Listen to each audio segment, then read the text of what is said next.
God from all eternity did by the most wise and holy counsel of his own will freely and unchangeably ordain whatever come to pass. Yet he ordered all things in such a way that he is not the author of sin, nor does he enforce his creature to act against their wills. Neither is the liberty or contingency of second causes taken away, but rather established. This is the Westminster's Confession of God's eternal decree.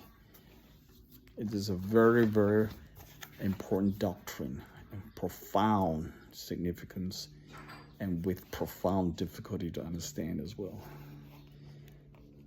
Okay, so you see how they write it?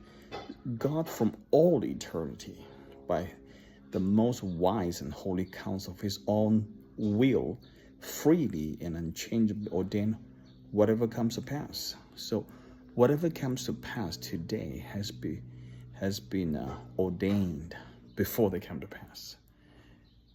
And it is preordained by God's most wise and holy counsel of his own will.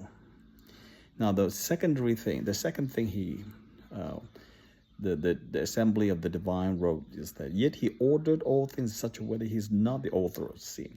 I don't think that's a problem, not the author of sin, nor does he force his creatures to act against their wills. Now that's a very, very important line. That means God does not act against the free will of human beings. You and I are still responsible to make our own decisions. However, the end point of it will come out in the way exactly God has preordained.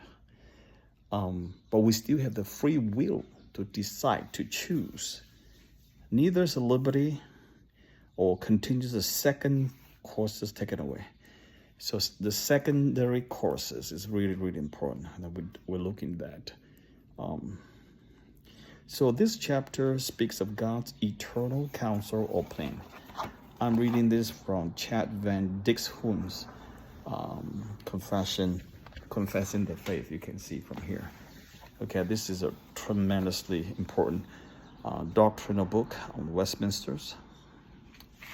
Okay, so he wrote this.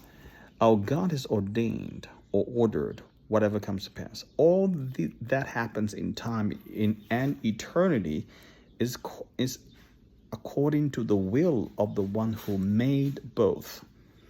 Okay, so all things happen in time and eternity are happening according to the will of the one, which is God, who made both things. All things exist for God's pleasure. Remember when God created the world in Genesis 1, 2, 3? Every time he created something, he said, this is good, this is good. And God finds pleasure when all things go according to his plan. The plan of the eternal God was settled from all eternity and from the beginning. God's plan or counsel for the ordering of all things is most wise and holy. And that is from the book of Ephesians 1:11. This is important verse. I want to read that and I'll finish this first video. Ephesians 1:11 says, in whom also we have obtained an inheritance, being predestinated according to the purpose of him who works all things after the counsel of his own will.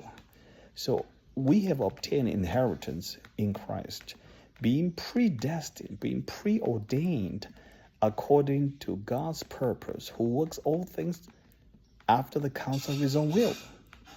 He has a counsel of his own will. Everything is going to happen like what he said.